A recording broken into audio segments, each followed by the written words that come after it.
હાલો દોસ્તો, જય શ્રી કૃષ્ણ। આપણે 1.5 મહિના પહેલાં લાઈવ થયા હતા। વાડીની અંદર મગફળીની અંદર ઈયળો આવી ગઈ હતી। ઈયળોની અંદર દવા છાંટવા હાટું થઈને જે ખેડૂત છે એ ખંભે પંપ લઈને દવા છાંટે, અને વજન લાગે, વારે ઘડીએ પંપ ખાલી થાય, પાછું ભરવા આવવું પડે। એટલે એવું કાંઈ ન થાય, વારે ઘડીએ ખેડૂતને ખોટી ન થવું પડે, એટલે આપણે સ્પેશિયલ ટ્રેક્ટર ઉપર ટાંકો લઈ લીધો છે। 200 લીટર પાણીની અંદર દવા નાખી દીધી છે, અને હાલો તમને બતાવી દેવી એ ટ્રેક્ટર। જો આવી રીતથી નહીં ચાલુ છે કામકાજ। જો જ્યારે ગયા ત્યારે પાઇપ એની રીતે લાંબી થઈ ગઈ હતી, અને પાછા આવી રહ્યા છે, એટલે પાઇપ એની રીતે પાછી વીંટાતી જાય છે। તમે જુઓ,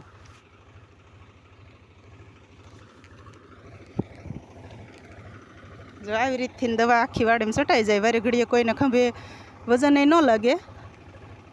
હાલ્યા આવે છે દવા છાંટતા છાંટતા, વજન ન લાગે ખેડૂને, અને આટલી વાડીની અંદર વગર હેરાન થઈએ દવા છંટાઈ જાય। તો જો પાઇપ વીંટાવાનું કામ ચાલુ છે।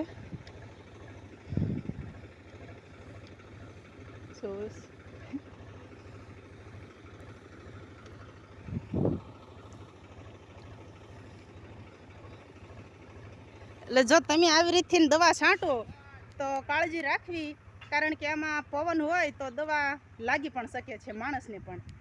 તો ખૂબ કાળજીપૂર્વક દવા છાંટવી પડે। જય શ્રી કૃષ્ણ, ખુશ રહેજો।